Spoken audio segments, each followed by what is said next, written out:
Hi friends, എന്തൊക്കെയുണ്ട്? എല്ലാവർക്കും സുഖല്ലേ? ഇന്നേ ഞാൻ വന്നിട്ടുള്ളത് വളരെ പ്രധാനപ്പെട്ട ഒരു അറിയിപ്പുമായിട്ടാണ് കേട്ടോ. സംഭവം PSC നമ്മളുടെ VFAയുടെ എക്സാമിലുള്ള ഡേറ്റിൻ്റെ കാര്യത്തിൽ ചെറിയ വ്യത്യാസമൊക്കെ വരുത്തിയിട്ടുണ്ട്. എല്ലാവരും അറിഞ്ഞിട്ടുണ്ടാവുമെന്നാണ് വിചാരിക്കുന്നത്. അറിഞ്ഞിട്ടില്ലെങ്കിൽ ഇതാ സെപ്റ്റംബർ 19-ാം തീയതി ആയിരുന്നു കേട്ടോ നമ്മളുടെ VFAയുടെ എക്സാമിൻ്റെ ഡേറ്റ് ആയിട്ട് മുൻപ് പറഞ്ഞിട്ടുണ്ടായിരുന്നത്. അത് എല്ലാ ജില്ലകൾക്കും ഒന്നാണെന്നാണ് വിചാരിച്ചിട്ടുണ്ടായിരുന്നത്. പക്ഷേ ഇപ്പോൾ നല്ലൊരു ചേഞ്ച് വന്നിട്ടുണ്ട്. എന്തൊക്കെയാ നോക്കിയാലോ?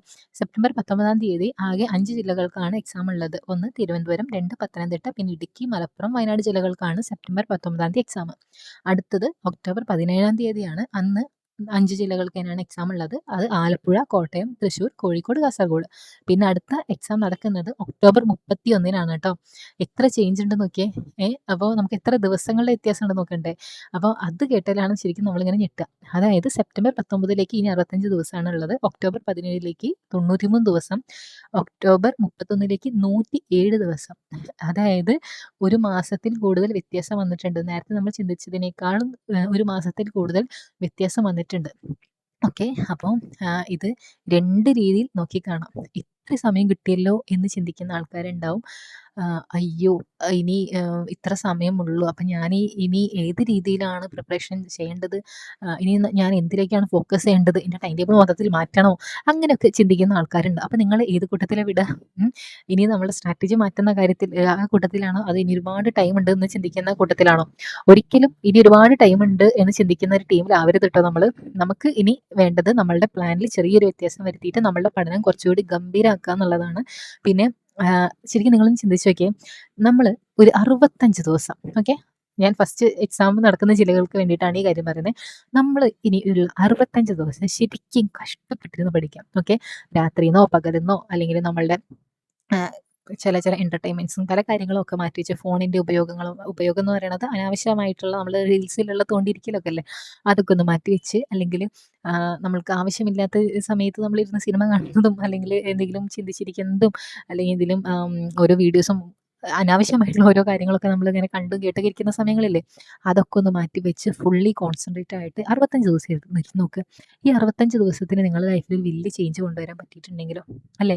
ചിലപ്പോൾ കൊണ്ടുവരാൻ പറ്റുന്നുണ്ടാവും. ഈ 65 ദിവസം നിങ്ങൾ ഫുള്ളി ഫോക്കസ്ഡ് ആയിട്ട് വേറൊന്നിലും കോൺസെൻട്രേറ്റ് ചെയ്യാതെ നിങ്ങളൊന്ന് ഇരുന്നിട്ട് ഇതിന് വേണ്ടിയിട്ടൊന്ന് പ്രിപ്പയർ ചെയ്ത് കഴിഞ്ഞാൽ മേ ബി കുറച്ച് കാലം കഴിഞ്ഞാൽ, അതായത് ചിലപ്പോൾ പിന്നെ ഒരു 3-4 മാസം കഴിഞ്ഞാൽ മേ ബി നിങ്ങളുടെ കയ്യിൽ ഒരു കത്ത് കിട്ടും. ഓക്കെ. കേരള സർക്കാരിൻ്റെ ഒരു അപ്പോയിൻമെൻറ്റ് ലെറ്ററോ അല്ലെങ്കിൽ അഡ്വൈസൊക്കെ ആയിട്ട് നിങ്ങളുടെ കയ്യിലേക്ക് ഒരു കത്ത് കിട്ടുന്ന കാര്യം ഒന്ന് ആലോചിച്ച് നോക്കി. അപ്പോൾ ശരിക്കും പറഞ്ഞാൽ നിങ്ങളുടെ ജീവിതത്തിൽ വെറും 65 ദിവസം അല്ലെങ്കിൽ 93 ദിവസം അല്ലെങ്കിൽ 107 ദിവസം, ഇത്ര ദിവസം നിങ്ങൾ കഷ്ടപ്പെട്ട് കഴിഞ്ഞാൽ നിങ്ങളുടെ ലൈഫിൽ ഉണ്ടാവുന്ന ചേഞ്ച് എന്ന് പറയുന്നത് ചെറിയൊരു ചേഞ്ച് അല്ല കേട്ടോ, വലിയൊരു ചേഞ്ച് തന്നെയായിരിക്കും. പിന്നെ ഇതിൽ ഞാനൊരു കാര്യം പറയട്ടെ. ഞാൻ ഇങ്ങനെ പല സമയത്ത് ഇങ്ങനെ മോട്ടിവേഷണൽ ഓരോ കാര്യങ്ങൾ പറയുമ്പോഴും ഞാൻ എപ്പോഴും ചിന്തിക്കുന്ന കാര്യം, ശരിക്കും നമ്മളുടെ കാര്യം തന്നെയല്ലേ ചിന്തിക്കേണ്ടത്. നമ്മളുടെ ഒരു സിറ്റുവേഷനെ കുറിച്ച് നമ്മൾ ചിന്തിക്കേണ്ട ആവശ്യമില്ലേ?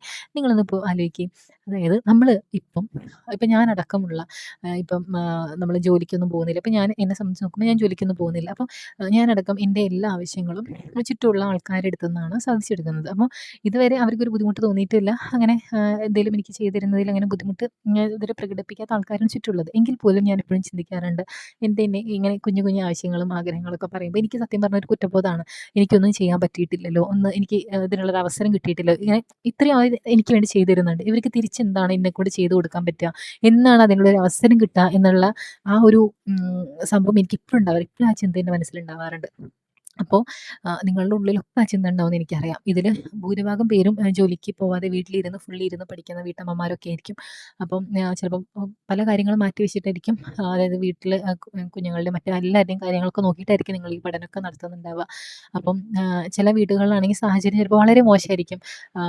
അപ്പോൾ വീട്ടിൽ നമുക്ക് ചിലപ്പോൾ വീട്ടിലുള്ള ആൾക്കാർ ഏത് രീതിയിലാണ് നമ്മൾ റിയാക്ട് ചെയ്യണേന്നുള്ള കാര്യം പോലും ചിലപ്പോൾ നമുക്ക് അറിയുന്നുണ്ടാവില്ല, അല്ലെങ്കിൽ എനിക്കറിയില്ല. ചിലപ്പോൾ നല്ല രീതിയിലാവില്ല നമുക്ക് വീട്ടിൽ നിന്നുള്ള ഒരു സപ്പോർട്ടും കാര്യങ്ങളൊന്നും. ഓക്കെ, എനിക്ക് മനസ്സിലാവും, സിറ്റുവേഷൻസൊക്കെ എനിക്ക് മനസ്സിലാവും. പക്ഷേ നിങ്ങളൊന്ന് ചിന്തിക്കുക, ഈ 65 ദിവസത്തിന് ചിലപ്പോൾ നിങ്ങളുടെ ജീവിതത്തിനെ മാറ്റിമറിക്കാനുള്ള ഒരു ഒരു സംഭവം ഉണ്ടാവായിരിക്കും. അപ്പം ചിലപ്പോൾ നിങ്ങളുടെ ഭാഗ്യം കൊണ്ടായിരിക്കും ഇത്രയും ചേഞ്ചസ് ഡേറ്റിൽ വന്നിട്ടുണ്ടാവുക. അപ്പോൾ നിങ്ങൾ ഈ അവസരം കൃത്യമായിട്ട് ഉപയോഗിക്കുക. കൃത്യമായിട്ടെന്ന് പറഞ്ഞു കഴിഞ്ഞാൽ അത്രയും സ്ട്രാറ്റജി ഫോളോ ചെയ്ത് തന്നെ ഒരു ദിവസം പോലും പാഴാക്കാതെ അത്രയും കോൺസെൻട്രേറ്റ് ചെയ്തിരുന്ന് പഠിച്ചു കഴിഞ്ഞാൽ ചിലപ്പോൾ ഞാൻ പറഞ്ഞ പോലെ തന്നെ നിങ്ങളുടെ ജീവിതം ഒക്കെ മാറും. നിങ്ങളുടെ ജീവിതം തന്നെ മാറും. ഞാൻ ശരിക്കും കണ്ടിട്ടുണ്ട്. എൻ്റെ മുന്നിൽ അതൊക്കെ ഞാൻ ഫ്യൂച്ചറിൽ അവരെ കൊണ്ട് തന്നെ ഈ വീഡിയോ ഇതിൽ നമ്മുടെ യൂട്യൂബ് ചാനലിൽ പറയിപ്പിക്കാൻ പറ്റുമോയെന്ന് നോക്കാം.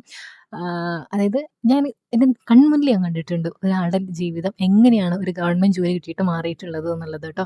അപ്പം എനിക്ക് സത്യം പറഞ്ഞാൽ അതൊരു വല്ലാത്തൊരു മോട്ടിവേഷനാണ്. വല്ലാത്തൊരു മോട്ടിവേഷൻ എന്ന് പറയുമ്പോൾ അതെനിക്ക് പറഞ്ഞറിയിക്കാൻ പോലും പറ്റാത്ത അത്രയും വലിയ മോട്ടിവേഷണൽ ആയിട്ടുള്ള കാര്യങ്ങൾ ഞാൻ കണ്ടിട്ടുണ്ട്. അതായത് അത്രയും കഷ്ടപ്പെട്ട് ഒരു ജോലി കിട്ടിയ സമയത്ത് എങ്ങനെയാണ് അവരുടെ ലൈഫ് മാറിയത് എന്ന് അത് ഡിഫൈൻ ചെയ്യാൻ പോലും പറ്റാത്ത അത്രയും ബ്യൂട്ടിഫുൾ ആയിട്ട് ചേഞ്ച് ചെയ്ത ഒരു സ്റ്റോറിയൊക്കെ എൻ്റെ മുന്നിലുണ്ട്. അതൊക്കെ എനിക്ക് അവരെ കൊണ്ട് തന്നെ പറയിപ്പിക്കണം എന്നുണ്ട്. നമുക്ക് നോക്കാം ഫ്യൂച്ചറിൽ നമുക്ക് അങ്ങനെയുള്ള അങ്ങനെ കൊണ്ടുവരാൻ നോക്കാം കേട്ടോ ആളെ. അപ്പോൾ അങ്ങനെയൊക്കെയാണ് കാര്യങ്ങൾ. നിങ്ങൾ തീർച്ചയായിട്ടും ഈ അവസരം കൃത്യമായിട്ട് ഉപയോഗിക്കുക. ഞാൻ പറഞ്ഞില്ലേ ഈ അവസരം നിങ്ങൾ കണ്ടില്ലെന്ന് നടിക്കരുത്. അപ്പോൾ അത്രയേ ഉള്ളൂ. നിർബന്ധമായിട്ട് പഠിക്കുക. ഓക്കെ, ഒരു നിമിഷം പോലും വേസ്റ്റ് ആക്കാതെ ഇരുന്ന് പഠിച്ചോ. തീർച്ചയായിട്ടും ഒരു റാങ്ക് ലിസ്റ്റിൽ വരാൻ പറ്റും. ഇത്രയും കാലത്തെ നിങ്ങളുടെ കഷ്ടപ്പാടുകൾക്കൊക്കെ ചിലപ്പോൾ ഒരു അവസാനമായിരിക്കും ഈ ഒരു എക്സാം കേട്ടോ. VFA ആണ് എക്സാം. അപ്പം ഒരു മോശപ്പെട്ട ജോലിയൊന്നുമല്ല, നല്ലൊരു ജോലിയാണ്. ഓക്കെ, നല്ല ഒരു ശമ്പളവും കാര്യങ്ങളൊക്കെ ഉള്ളൊരു ജോലിയാണ്. ഒരു സർക്കാർ ഉദ്യോഗത്തിലേക്കുള്ള നമ്മളുടെ ഒരു കാൽവെപ്പാണ്. അപ്പോൾ ഒരിക്കലും കണ്ടില്ല നടിക്കരുത്. ഓക്കെ, ഒരുപാട് സന്തോഷത്തോടു കൂടി കേട്ടോ ഞാൻ ഈ വീഡിയോ ചെയ്യണത്. എന്തായാലും എല്ലാവരും ഈ അവസരം നല്ല രീതിയിൽ വിനിയോഗിക്കുക. അപ്പോൾ എല്ലാവരും പഠിച്ചോളൂ. ഒരു നിമിഷം പോലും പഴക്കണ്ട. പിന്നെ ഞാൻ ഇന്ന് വീഡിയോ ഇട്ടിട്ടുണ്ട് കേട്ടോ.